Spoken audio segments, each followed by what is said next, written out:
Every time you open your retirement portfolio and wonder if the financial markets are rigged against the everyday investor, you are feeling the lingering shadow of one man. You might assume that market manipulation, sudden stock crashes, and insider trading schemes are modern corruptions born in the era of high-speed digital trading. But the architectural blueprints for the corporate swindles you still fear today were actually drawn up before the American Civil War by a barely literate cattle driver. His name was Daniel Drew, and he was perhaps the most ruthless pioneer of financial sabotage in history. How did a rural farm boy with no formal education secretly invent the very mechanics of the modern stock market pump and dump? The answer lies not in a boardroom, but in the muddy livestock trails of early 19th century New York. Daniel Drew was born in 1797 on a small farm in Carmel, New York. His early life offered no hint of the financial devastation he would eventually unleash upon the nation. Raised in deep poverty, he received almost no formal schooling and remained barely able to read or write throughout his life. The outbreak of the War of 1812 provided his first brutal lesson in wartime economics and sheer survival. After serving briefly as a substitute soldier, he realized that the real money was not in fighting, but in supplying the rapidly growing city of New York. He began working as a drover, purchasing cattle from rural farmers and walking them for days down to the city markets. It was on these grueling drover trails in the 1820s that Drew invented a physical deception that would later become a permanent financial metaphor. A cattle buyer's ledger from this era would record the purchase price strictly based on the total weight of the herd at the moment of sale. Drew realized he could artificially inflate this valuation right before the animals stepped onto the market scales. He would intentionally deprive his cattle of water for an entire day, feeding them salt heavily to induce a desperate thirst. Just before reaching the final weighing station in Manhattan, he would let the frantic animals drink deeply from a creek. The cattle would gorge themselves, instantly adding hundreds of pounds of pure water weight to the herd. When the butcher tallied the final receipt, he paid a premium for heavy, healthy-looking livestock that was actually bloated with worthless liquid. This literal invention of watered stock became Drew's first masterpiece of fraud. The butcher would only discover the missing mass the next day, long after Drew had disappeared with the cash. By the 1830s, Drew had amassed enough capital from these livestock swindles to enter the highly competitive steamboat industry. The Hudson River passenger trade was dominated by fierce monopolies, including the massive fleet controlled by the infamous Cornelius Vanderbilt. Drew did not attempt to build a better, more luxurious boat to compete fairly.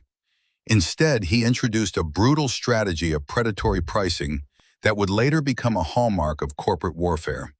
He launched a rival steamboat and slashed the passenger fare from $3 down to a single dollar, intentionally operating at a severe loss. Vanderbilt and other competitors were forced to lower their own prices, bleeding cash every single day they sailed. Once his wealthy competitors were desperate to stop the financial bleeding, they paid Drew a massive extortion fee to simply take his boats off the water. He had discovered that threatening a profitable business was often far more lucrative than actually running one.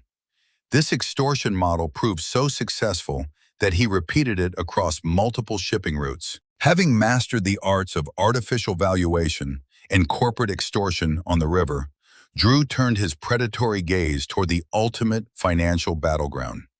In 1844, he formally established a brokerage firm on Wall Street. He quickly realized that the unregulated securities markets operated exactly like his old cattle trails, just with paper certificates instead of livestock. As the 1850s dawned, the American economy shifted dramatically from waterways to iron rails.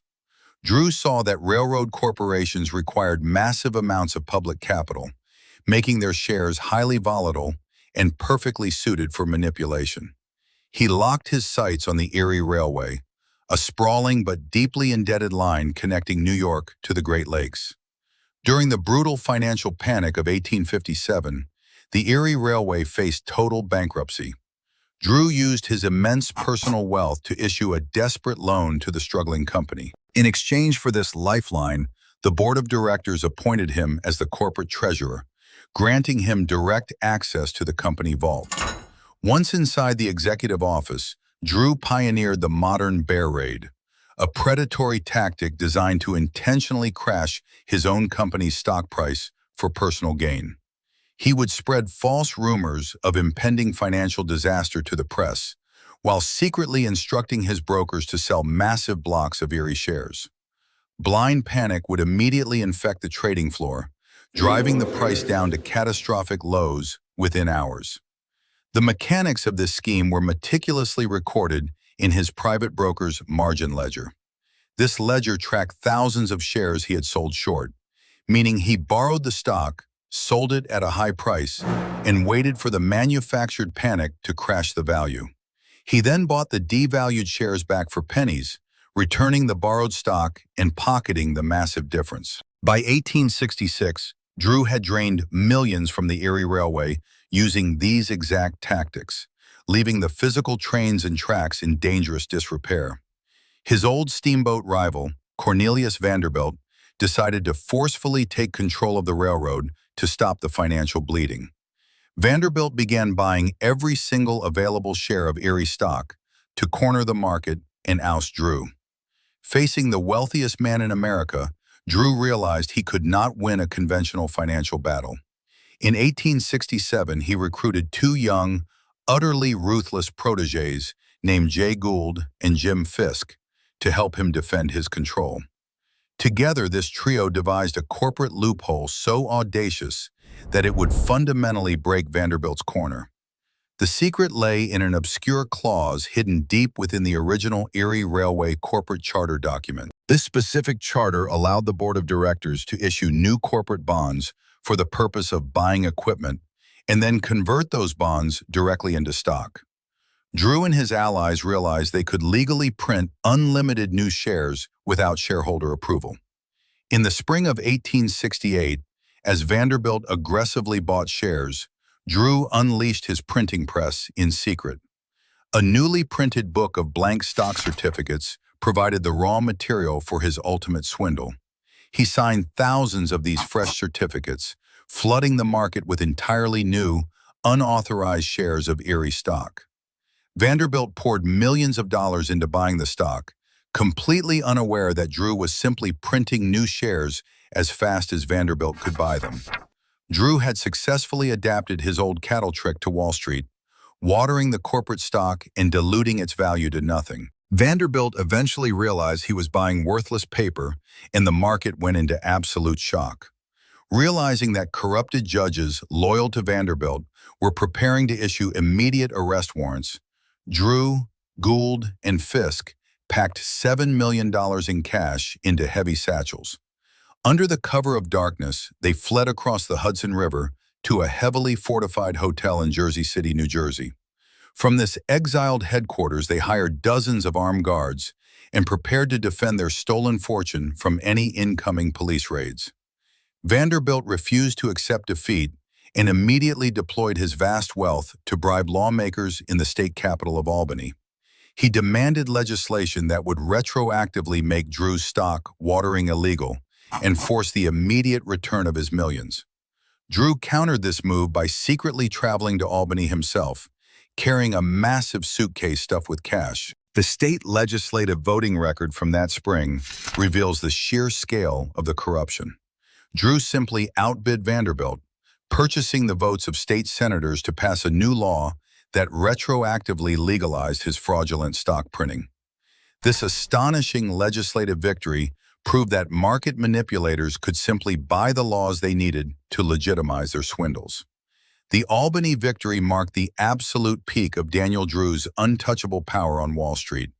He had successfully stolen millions from the wealthiest man in America and purchased state law to protect his plunder. But the very ruthless tactics he taught his younger protégés would soon be weaponized against him.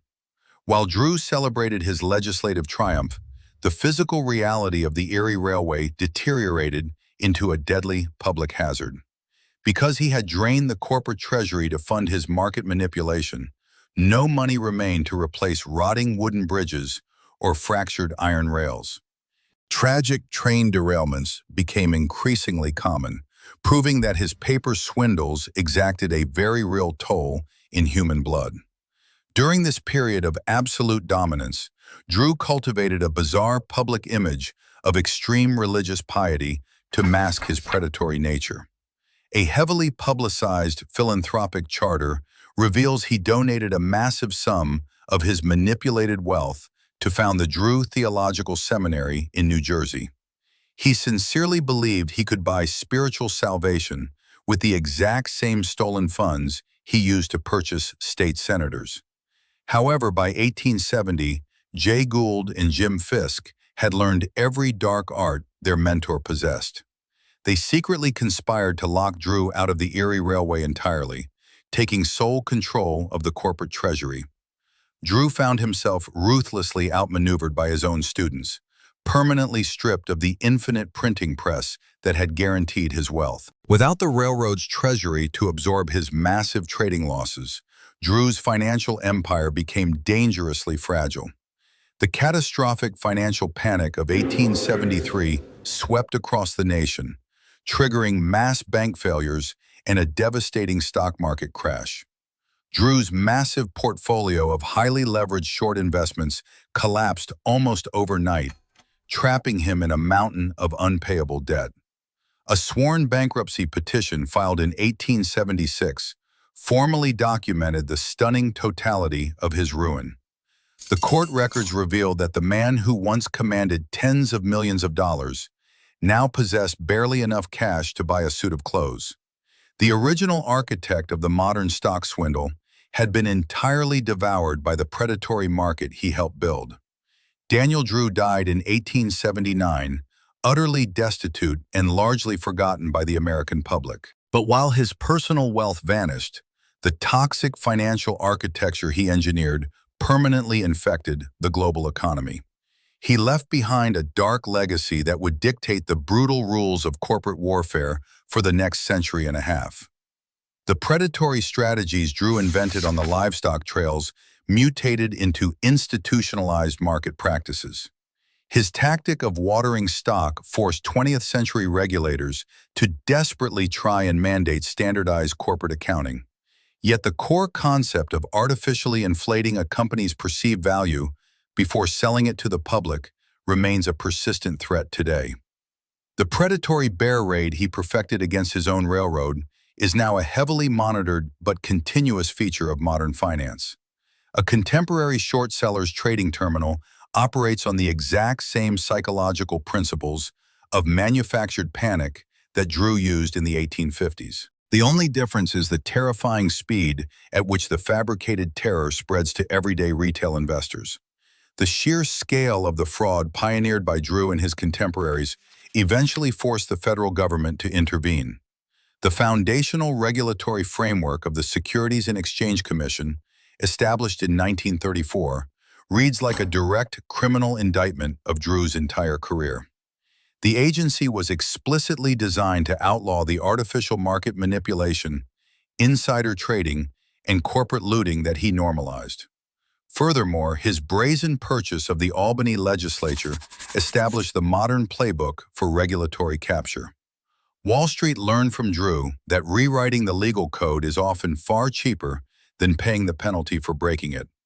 This realization spawned an entire industry of corporate lobbying designed to neuter financial oversight before it can even begin. Every time a modern corporation collapses due to hidden debt or executives dump overvalued shares on retail investors, Daniel Drew's ghost is present. He proved that an unregulated market is not a fair contest of economic value, but a slaughterhouse designed to enrich the architects. The cattle driver from New York never built a single productive industry, but he successfully wrote the blueprint for American financial exploitation. When you consider the vast wealth generated by modern financial engineering, do you view men like Daniel Drew as criminal anomalies? Or are they simply the natural result of a system built on unregulated greed? Subscribe to our channel to uncover more hidden histories of the institutions and power structures that silently shape your world.